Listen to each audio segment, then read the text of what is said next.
네, 안녕하십니까. 참 좋은 날씨죠. 오늘도 여러분의 몸과 영혼이 상쾌한 하루가 됐으면 좋겠습니다. 말씀이 우리 속에 들어와서 그 속에서 꿈틀거리며 은혜 가운데 역사하실 때, 또 말씀이 전달되면서 성령님의 그 놀라운 은혜가 우리 심령 가운데 스며들게 될 때 우리 영혼이 상쾌해지는 것을 우리는 경험하게 됩니다. 아무쪼록 여러분들 오늘 정말 영적으로 상쾌한 가운데 하루 종일 행복한 하루를 보내시길 바라겠습니다. 아멘. 자, 158강인데요. 어제에 이어서 오늘 에스겔 두 번째 시간입니다. 자, 에스겔이 본 회복의 환상. 어제 말씀드린 바대로 에스겔과 다니엘은 포로 중선지자입니다. 포로로 끌려가서 포로지인 바벨론에서 하나님의 말씀을 전한 선지자들이에요. 그 가운데 한 사람이 이 에스겔인데요. 그래도 참 감사한 것은 선지서에 보면은 앞부분에는 선민 이스라엘 백성들에 대한 죄악을 지적하고 그리고 무서운 심판에 대해서 경고하는 말씀이 나오지만 그러나 우리 하나님은 참 자비하신 하나님이셔서 진노 중에라도 긍휼을 잊지 아니하시는 하나님이셔서 선지서 뒷부분은 계속해서 바로 회복의 메시지, 소망의 메시지, 구원의 메시지를 주시는 것을 볼 수가 있어요. 참 그래서 하나님의 은혜가 얼마나 감사하죠. 그래서 회개하는 자에게는 소망이 있는 겁니다. 그 마음을 하나님께로 돌이키는 자에게는 다시 구원의 여망이 있다는 것을, 또 새 출발할 수 있다는 것, 새로운 기회가 주어진다는 것, 우리가 선지서를 통해서 많이 느낄 수가 있습니다. 자, 에스겔서의 본론에 있어서 네 번째 주제입니다. 신포도 비유를 통해 배울 수 있는 교훈이 무엇일까요? 에스겔서 18장에 보면 신포도 비유가 나와요. 신포도 비유. 그 신포도 비유가 뭔지를 우리 같이 한번 공부해 봅시다. 자, 이스라엘은 바벨론 포로지에서 자신들이 처한 고통스러운 환경에 대해 누구 탓을 했겠습니까? 신포도 비유에 관련이 있는 그 단어는 조상 탓입니다. 우리 한국 사람들도 조상 탓을 제법 하지요. 조상 탓을 하는 거예요. 조상 탓이 뭐겠습니까? 우리는 특별히 지은 죄가 없는데 우리 조상들이 죄가 많아가지고 그래서 억울하게 지금 바벨론 포로로 끌려왔노라고 그렇게 지금 조상 탓을 하고 있는 겁니다. 자, 죄는 조상들이 지었는데 괜한 고생을 왜 우리가 해야 한단 말인가 이렇게 하면서 그들은 불평을 늘어놓습니다. 그때 그들이 사용했던 속담이 바로 어떤 비유입니까? 신포도 비유예요. 신포도 비유는 하나의 속담입니다. 속담의 내용을 한번 볼까요? 너희가 이스라엘 땅에 관한 속담에 이르기를 아버지가 신포도를 먹었으므로 그의 아들의 이가 시다고 하면 어찌 됨인가. 이거예요. 자, 신포도를 드신 분은 누구예요? 아버지가 드신 거예요. 근데 이가 신 거는 누가 지금 쉬고 있다는 겁니까? 아들의 이가 시다는 거예요. 여기서 신포도는 어디에 그 묘사될 수 있습니까? 죄에 대해서 얘기하면 돼요. 그러니까 신포도를 먹는 사람이 아버지인 것처럼 바로 죄를 갖다 지은 것은 누가 했느냐? 우리 부모가 하고 우리 조상들이 했다는 거예요. 근데 아들의 이가 신 것처럼 고생은 누가 하고 있는 거 하면은 지금 바벨론의 포로로 끌려와서 고생은 우리들이 지금 하고 있다는 거예요. 이때 그들이 사용했던 속담이 바로 이 신포도 비유입니다. 이스라엘은 하나님을 매우 불공평한 분으로 오해하고 원망했습니다. 자, 그런데 너희는 이르기를 주의 길이 공평하지 아니하다 하는도다. 그들이 늘 말을 하기를 주님의 길은 공평하지 않은 것 같아. 하나님은 공평한 분이 아닌 것 같아. 이렇게 얘기한다는 거예요. 이스라엘 족속아 들을지어다. 내 길이, 즉 하나님의 길이 어찌 공평하지 아니하냐. 정말 공평하지 않은 것은 누구의 길입니까? 너희 길이 공평하지 아니한 것이 아니냐. 하나님의 길이 공평하지 않은 것이 아니라 바로 너희 길이 공평하지 아니한 것이 아니냐라고 우리 하나님이 되묻고 계세요. 그렇습니다. 왜 그들의 길이 공평하지 않습니까? 하나님 앞에 은혜를 엄청 받았으면 하나님 앞에 보답도 엄청 해야 되잖아요. 그렇지 않습니까? 하나님의 축복을 엄청 많이 받았다면 하나님 앞에 올려드리는 영광도 많이 올려드려야 되잖아요. 그들은 근데 불공평하게 그 큰 은혜를 받아 누리고 선민이라고 하는 거룩한 이름, 영광스러운 이름을 가지고 있음에도 불구하고 그들이 하나님 앞에 올려드렸던 것은 좋은 열매가 아니었어요. 악한 열매. 하나님이 취하실 수 없는 악한 열매를 드리면서 하나님을 실망시켰던 그들이야말로 불공평한 사람들이죠. 어찌 하나님을 공평하지 않다고 얘기할 수 있겠습니까? 여러분, 우리가 좋아하는 복음성가 가운데 나라고 하는 복음성가가 있어요. 송명희 시인이 작시한 것인데요. 그 끝에 가보면은 공평하신 하나님이 남이 가진 것 나 없어도 남이 가지지 못한 것 나 갖게 하셨네. 그런 가사가 나와요. 그래요. 그분은 뇌성마비 시인이니까 얼마나 불편하고 힘든 게 많겠습니까? 그래서 남들이 가진 건강, 남들이 가진 부요함 이런 거 가지지 못했어요. 그렇지만 오히려 그는 그 약함으로 인해서 하나님을 믿는 믿음을 가졌고 천국에 대한 소망을 가졌고 하나님의 은혜를 누리며 살고 있으니까 남들이 가지지 못한 그것들을 많이 또한 누리고 있잖아요. 그래서 오히려 하나님의 공평하심을 노래한 것을 보면 정말로 우리가 믿음을 가지고 생각해 봤을 땐 하나님은 그야말로 공평하신 분인 것을 우리도 고백하지 않을 수 없습니다. 자, 그때 하나님께서 주신 분명한 답변이 있습니다. 자, 하나님을 불공평하다고 심포도 비유를 들면서 그 속담을 사용하면서 하나님을 불공평하다고 불평하는 자들에게 하나님이 답변을 주십니다. 그것은 하나님은 각각의 사람이 힘은 대로 거두게 하시는 공평하신 분이라는 사실입니다. 아버지가 신포도를 먹었으므로 그의 아들의 이가 시다고 하면 어찌 됨이냐. 자기의 피가 자기에게로 돌아가리라. 자기가 지은 죄 때문에 자기에게 피가 돌아온다면 그 피가 자기에게로 돌아가도록 하나님이 그렇게 역사하시겠다고 말씀하십니다. 하나님은 조상보다는 그 사람을 보시고 과거보다는 현재를 중요하게 보세요. 물론 조상들이 참으로 하나님 앞에 기도 많이 해놓고 믿음으로 은공을 많이 쌓아두면 그 자녀들이 뭔가 덕을 볼 때가 있긴 해요. 그렇지만 우리 하나님은 그 조상이 어떻게 했느냐 이거보다 그 사람 자체가 지금 하나님 앞에 어떻게 사느냐 또 그가 과거에 어떻게 살았느냐보다는 지금 현재 그의 영적인 상태 그 모습이 어떠하냐 이걸 더 중요하게 보신다는 것을 우리는 알아야 됩니다. 아멘. 범죄하는 그 영혼은 죽을지라. 범죄도 안 했는데 죽음을 당하는 일이 없도록 하나님 하시겠다는 거. 범죄하는 영혼이 죽을지라. 그러면서 아들은 아버지의 죄악을 담당하지 아니할 것이요.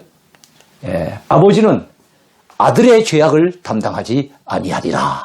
그렇게 말씀합니다. 우리 한국에서도 연좌제라고 하는 그 표현을 많이 쓰지 않습니까? 근데 요즘은 그것이 많이 약화됐지만 옛날에는 그 아버지가 잘못을 해놓으면 그 자식들, 후손들이 얼마나 고통을 받았는지 몰라요. 자, 의인의 공의도 자기에게로 돌아가고 악인의 악도 자기에게로 돌아가리라. 그러니까 여러분, 의인이 참 의롭게 살았으면은 그 복이 누구에게로 돌아갑니까? 자기에게로 돌아가겠다는 거예요. 악인이 악을 많이 행했잖아요. 아버지가 많이 했으면 결국은 아버지가 감당을 하게 하지 아들이 감당하도록 그렇게 안 하겠다는 거예요. 그러나 악인이 만일 그가 행한 모든 죄에서 돌이켜 떠나 내 모든 율례를 지키고 정의와 공의를 행하면 자, 악인이었어요. 그런데 그 죄악된 길에 돌이켰어요. 그래서 이제는 하나님의 율례를 지키고 정의와 공의를 행한 겁니다. 그러면 반드시 어떻게 된다는 겁니까? 살고 죽지 아니할 것이라. 과거에는 악인이었어요. 근데 지금은 마음을 돌이켜서 뉘우치고 이제는 의롭게 산다면 절대로 그는 살 것이지 죽지 아니할 것이라고 하나님은 말씀하신 거예요. 현재 중요성을 강조하신 겁니다. 그 범죄한 것이 하나도 기억함이 되지 아니하리니 그가 행한 공의로 살리라 그랬습니다. 거꾸로 요거와 반대 말씀이 또 있어요. 만일 의인이 돌이켜 과거의 의인이었어요. 하나님 앞에 참 의롭게 살았어요. 근데 마음과 삶을 돌이켜서 그 공의에서 떠나 범죄하고 악인이 행하는 모든 가증한 일대로 행하면 살겠느냐? 살지 못한다는 겁니다. 그가 행한 공의로운 일, 과거에 행했던 그 공의로운 일은 하나도 기억함이 되지 아니하리니 그가 그 범한 허물과 그 죄인 죄로 죽으리라 그랬습니다. 기억하셔야 됩니다. 우린 과거에 처녀시대의 신앙생활 잘하고 과거에 다른 교회에 있을 때 뭐 믿음 생활 열심히 하고 뭐 아니면 우리 부모님이 기도를 많이 하시고 이런 거 강조하는 분들이 많은데 그게 중요한 게 아니에요.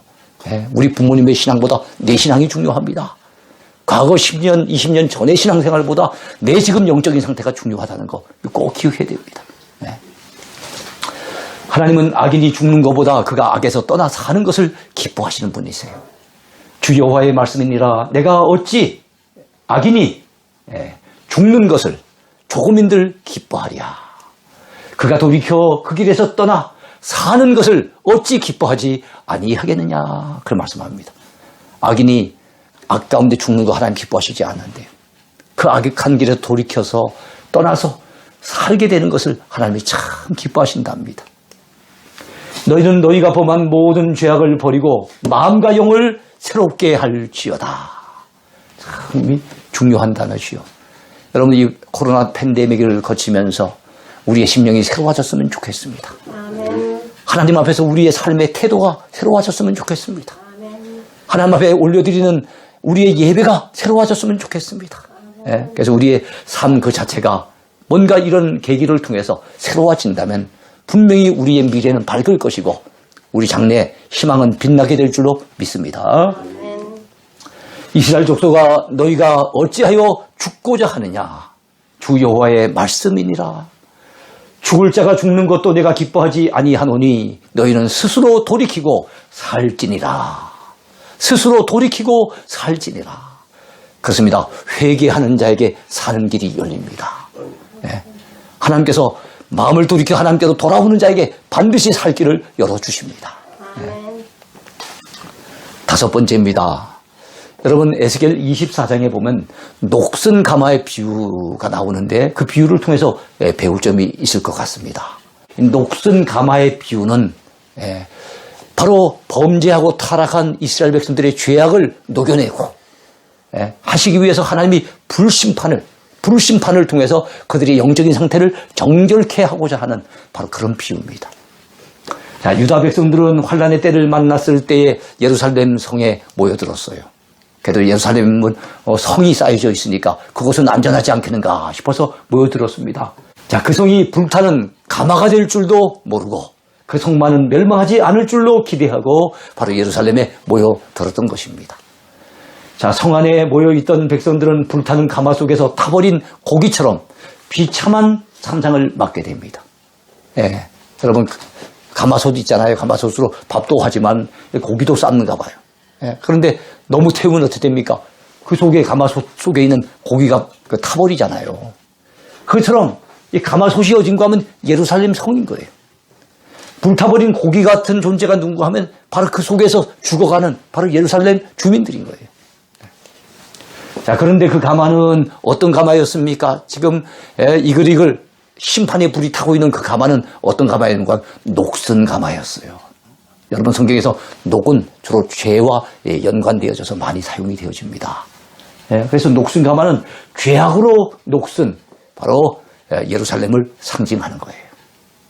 어디 예루살렘 뿐이겠습니까? 남유다를 좀 넓히면 남유다를 상징한다고 볼 수 있겠지요.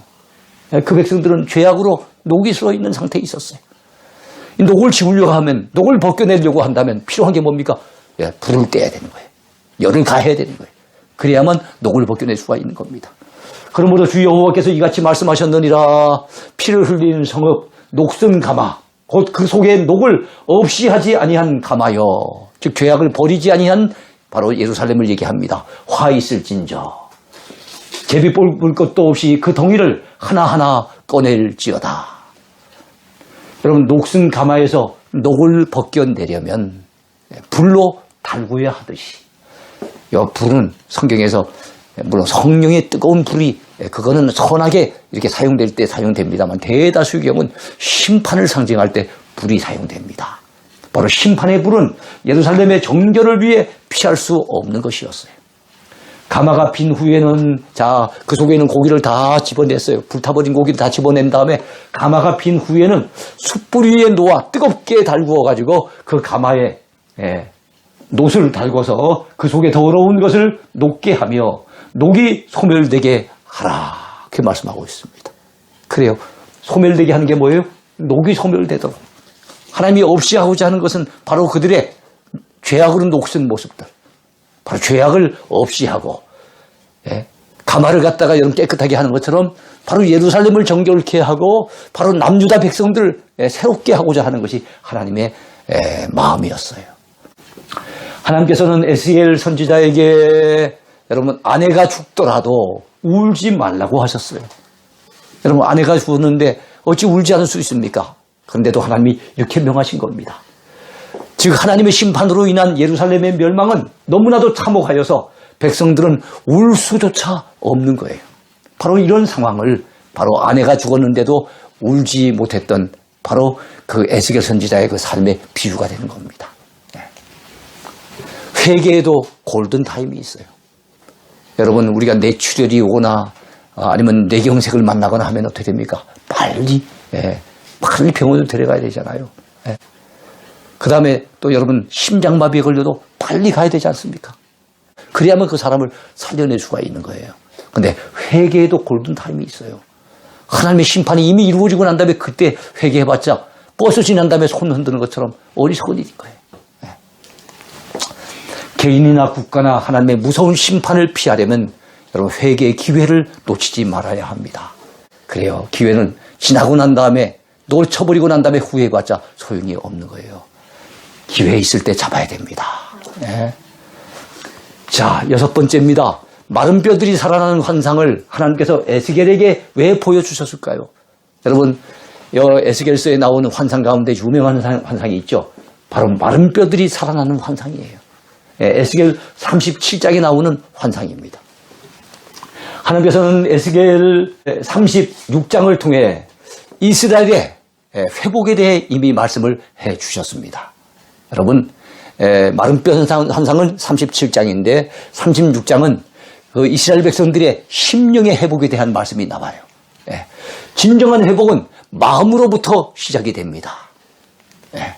하나님께서는 유다 나라의 회복에 앞서 선민들의 마음의 회복을 더 원하셨어요. 마음의 회복은 성령의 역사로만 가능해집니다. 그래서 내가 너희를 여러 나라 가운데서 인도하여 내고 여러 민족 가운데서 모아 데리고 흩으시고 모으시는 하나님이라 그랬죠. 하나님이 이제 회복시키실 때는 흩어졌던 그 민족을 다시 모으시는 거예요. 모아 데리고 고국 땅에 들어가서 맑은 물을 너희에게 뿌려서 너희로 정결하게 하되 곧 너희 모든 더러운 것에서와 모든 우상 숭배에서 너희를 정결하게 할 것이며 또 새 영을 너희 속에 두고 새 마음을 너희에게 주되 과거에 가졌던 영이 아닙니다. 과거에 그들이 지녔던 마음이 아니에요. 이제는 회개해서 하나님께서 성령의 은혜를 베풀어 주심으로 새 영을 하나님께서 그들 심령 가운데 두신다는 거예요. 새 마음을 그들이 품을 수 있도록 해주신다는 거예요. 그래서 너희 육신에서 굳은 마음을 제거하고 옛날에는 하나님 앞에서 아주 그들의 심령이 강팍해서 굳어있는 마음이었어요. 그런데 이제는 부드러운 마음을 주신대요. 부드러운 마음. 주께서 말씀하시면 아멘, 아멘하고 순종하는 부드러운 마음. 또 내 영을 너희 속에 두어 너희로 내 율례를 행하게 하리니 너희가 내 규례를 지켜 행할지라. 에스겔 36장에 그런 말씀이 나오는 거예요. 하나님께서는 이스라엘 백성들의 삶의 터전도 회복시켜 주실 것을 약속하셨습니다.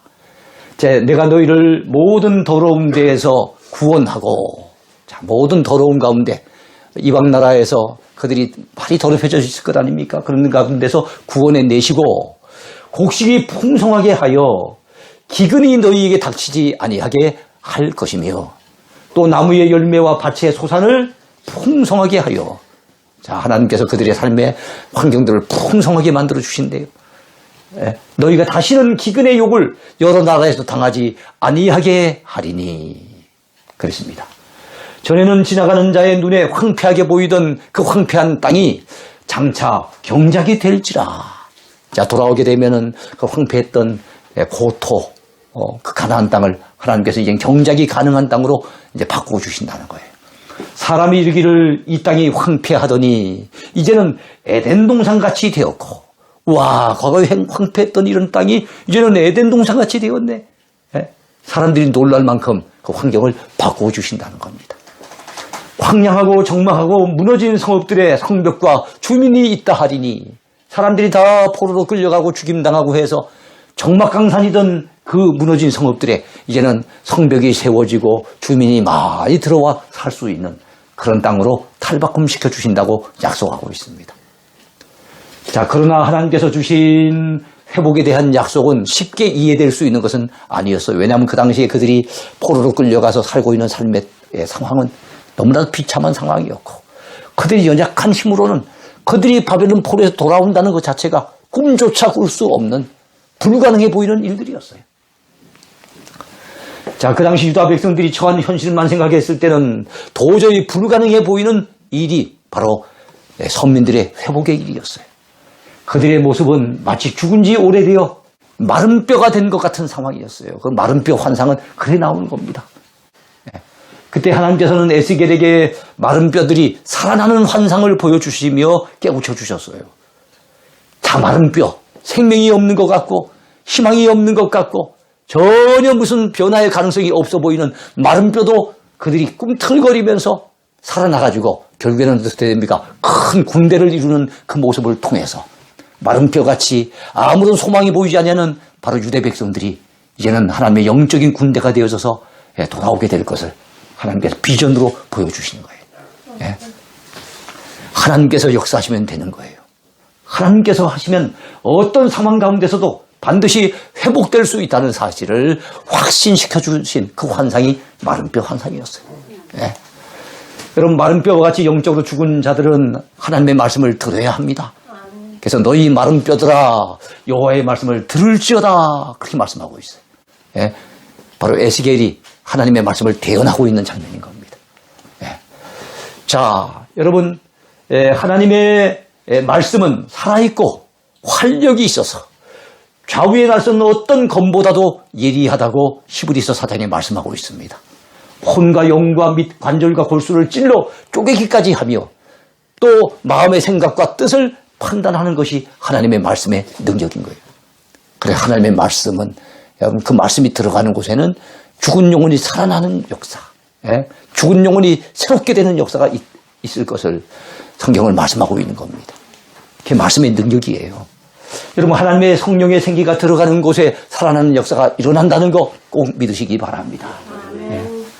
자, 내가 생기를 너희에게 들어가게 하리니 너희가 살아나리라. 생기의 힘은 놀랍습니다. 예전에 여러분 아담 하와를 하나님이 흙으로 빚으시잖아요. 그랬을 때 그들은 흙에 불과했어요. 생명체가 아직 아니었어요. 근데 그 코에다가 하나님께서 후 하고 생기를 불어넣으셨을 때 그들이 비로소 생명이 된 거예요.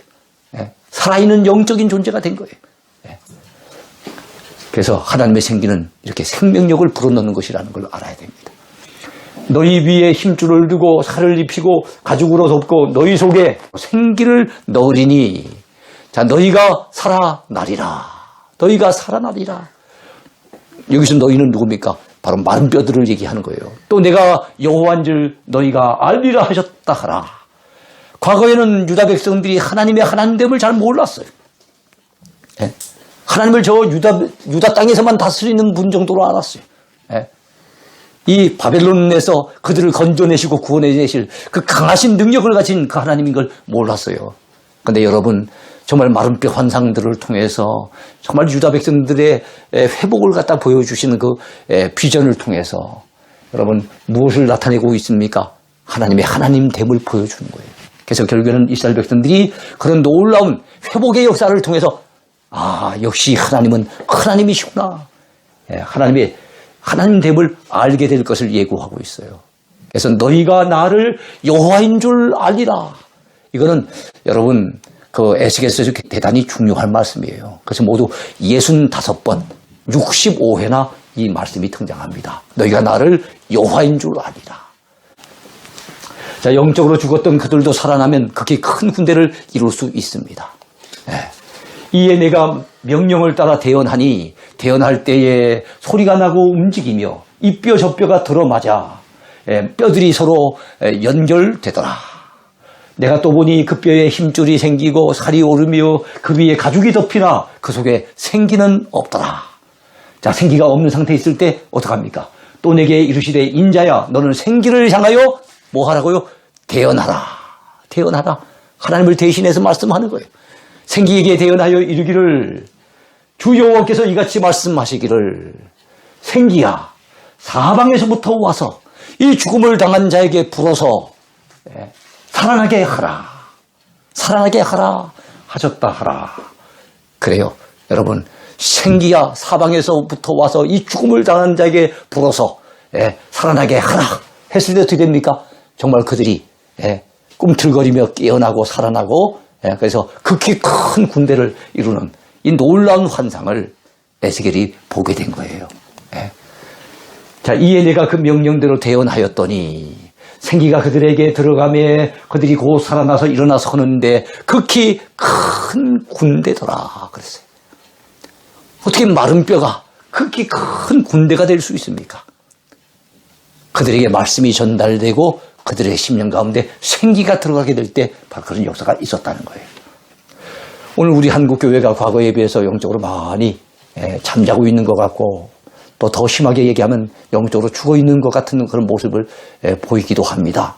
하지만은 여러분 이럴 때일수록 우리가 하나님의 말씀을 잘 전해야 되고 이럴 때일수록 정말 성령의 강력한 역사가 임하기를 우리는 기도해야 될 줄로 믿습니다. 아멘. 그러면 마른 뼈처럼 지쳐 있고 힘이 빠져 있고 생명력을 잃어버린 이 땅의 많은 성도들이 정말 주님을 위한 큰 군대로 탈바꿈되는 역사가 있을 수 있습니다. 우리가 그런 때가 오기를 소망하고 그런 때를 갖다 비전으로 삼고 기도해야 될 줄로 믿습니다. 자, 우리들도 마른 뼈들이 질비한 절망의 골짜기 같은 곳에 처할 때가 있지요. 그때 우리는 낙심하지 말고 이런 소망의 환상을 바라보아야 될 줄로 믿습니다. 여러분, 마지막 7번째입니다. 하나님께서는 회복된 성전을 통해 온 세상의 회복을 꿈꾸신다는 것, 에스겔서 47장을 통해서 또한 배울 수 있습니다. 과거의 예루살렘 성전에서 여러분 하나님의 영광이 떠났던 이유가 무엇입니까? 에스겔이 가만히 들여다봤더니 하나님께서 환상 중에 보여주셔서 들여다봤더니 와, 그 성전 속에 온갖 우상들이 바로 성전 안에 가득한 거예요. 자, 그래서 하나님께서는 더 이상 견디지 못하시고 하나님의 영광이 떠나가 버립니다. 그래서 하나님의 영광이 떠나자 성전은 곧 바벨론의 군대에 의해서 맥없이 무너지고 말았습니다. 그래 하나님의 영광이 떠나면 성전은 더 이상 성전이 아닌 거예요. 하나님이 함께 하시지 않으면 법궤를 메고 나가도 승리할 수 없는 거예요. 그런 형식적인 것, 껍데기만 가지고는 생명력이 없는 겁니다. 오늘날의 교회도 하나님의 영광을 잃어버린 게 아닌지 우리 자신을 돌아봐야 되겠습니다. 그러나 에스겔은 여러분 하나님의 영광이 돌아오고 그 영광이 성전에 가득한 환상을 보았습니다. 에스겔 초반부에는 영광이 떠나가는 장면을 보았지만 에스겔 후반부에는 회복의 환상들을 보면서 이제는 그 영광이 돌아와서 성전에 가득한 그런 환상을 보게 되었던 것입니다. 세상의 회복을 꿈꾸기 전에 우리는 여러분 교회의 회복이 먼저 필요하다는 것을 알아야 됩니다. 바로 오늘날 교회 안에 정말 성령의 은혜가 가득하게 차고 넘쳐서 하나님의 영광이 차고 넘쳐서 정말 교회가 교회답게 회복되는 상실해버린 그 능력을 다시 회복하는 그런 역사가 있어져야 될 줄로 믿습니다. 여러분 회개하는 심령은 성령으로 충만하게 될 것을 우리는 기대해야 됩니다.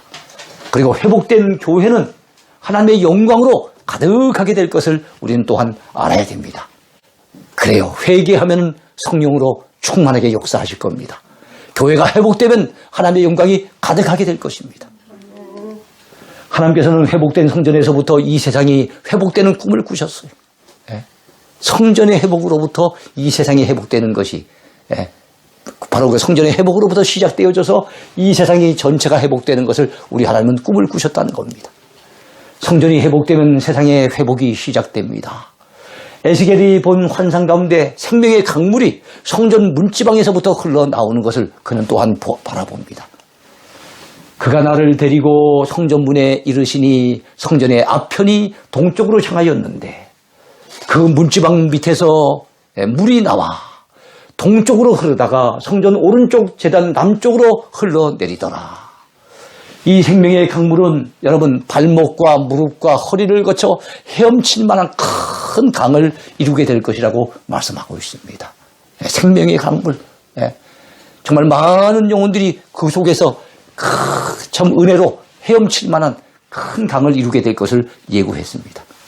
하나님께서 계획하신 구원과 회복의 꿈은 단순히 이스라엘만을 위한 것이 아닌 것을 우리는 바로 이런 환상을 통해서 알 수가 있어요. 왜냐하면 성전에서부터 흘러나왔지만 그 성전은 이스라엘 가운데 있지만 그 강물이 어떻게 됩니까? 온 세상 곳곳에 다 흘러들어가는 거예요. 그래서 이스라엘 나라를 넘어 온 세상 만민의 회복을 위한 하나님의 꿈, 이것을 갖다가 에스겔이 본 환상을 통해서 우리는 알 수가 있어요. 자, 온 세상의 회복은 하나님의 오랜 꿈이었습니다. 자, 이 생명의 강물이 이르는 곳마다 모든 생명체가 살아납니다. 풍성한 축복이 임하게 될 것입니다. 자, 이 흘러내리는 물로 그 바다의 물이 되살아나리라. 자, 이 강물이 이르는 곳마다 번성하는 모든 생물이 살고 또 고기가 심히 많으리니. 자, 이 물이 흘러들어가므로 바닷물이 되살아나겠고 이 강이 이르는 각처에 모든 것이 어떻게 됩니까? 바로 살 것이라고 얘기하고 있어요. 죽음의 세상 가운데 바로 이 생명의 강물이 이르게 되면은 거기는 생물들이 살아나는 역사, 그런 생명이 꿈틀거리는 역사가 생겨지게 될 것을 말씀하고 있는 겁니다. 여러분, 이 세상의 회복을 꿈꾸시는 하나님께서는 때가 참에 약속하신 메시아를 이 땅에 보내주셨지요. 구약시대 때는 오시지 않고 다만 예고가 됐지만 그 예고된 메시아는 실제로 이 땅에 오셨지 않습니까? 예수 그리스도는 하나님께서 함께 하시는 임마누엘이 되십니다. 그리고 주님이 함께 계시는 곳은 항상 무엇이 됩니까? 여호와 삼마가 됩니다. 여호와 삼마가 무슨 뜻입니까? 여호와 삼마란 여호와께서 거기 계시는 성읍을 얘기하는 거예요. 여호와께서 거기 계시는 성읍. 여러분, 예루살렘을 하나님께서 징벌하시고 심판하실 땐 하나님의 영광이 그곳을 떠나버리셨어요. 성전에서 떠나버리셨어요. 그런데 하나님이 예루살렘을 회복시켜 주시니까 이 예루살렘은 여호와 삼마가 됩니다. 여호와 하나님이 거기 계시는 성읍이 되는 거예요. 하나님의 영광이 떠났던 예루살렘이 회복되니 하나님이 거기 계시는 여호와 삼마가 되었다는 사실, 우리는 에스겔서를 통해서 알게 됩니다. 여러분, 예수 그리스도는 이 땅에 교회를 세우셨습니다. 자, 생명의 강물은 하나님의 영광이 가득한 교회를 통해 지금도 여러분 세상 곳곳으로 흘러 들어가고 있습니다. 자, 이 땅에 하나님의 교회는 죽은 세상 가운데 생명의 강물을 흘려보낼 수 있도록 복음을 전파해야 될 줄로 믿습니다. 그렇습니다. 여러분, 에스겔이 말씀을 전할 때 여러분 그 마른 뼈가 꿈틀거리며 살아나는 어떤 역사가 있었던 것처럼 여러분 죽은 세상 가운데 필요한 것은 뭡니까? 생명의 말씀, 복음의 말씀이 필요합니다. 그리고 성령의 역사, 바로 생기가 불어서 성령의 역사가 임해야만 모든 것이 살아나는 역사가 있게 될 줄로 믿습니다. 자, 그래서 이 세상의 회복을 원하시는 하나님의 오랜 꿈을 이루어 드릴 수 있도록 그곳에 최선을 다하는 것이 오늘 이 시대 저와 여러분들에게 주어진 사명이 아니겠습니까? 오늘 에스겔서를 마칩니다만 이 말씀을 통해서 우리 하나님은 온 세상의 회복을 꿈꾸고 계시는구나. 바로 그 일을 위해서 오늘 참으로 교회를 곳곳마다 세워주셨고 그 일을 위해서 오늘 우리에게 사명을 주셨구나 하는 것을 우리가 깨달으면서 우리의 남은 생에 그 사명 위에 더욱더 줄다름치는 복된 삶이 됐으면 좋겠습니다. 오늘도 주 안에서 건강하시길 바랍니다. 감사합니다.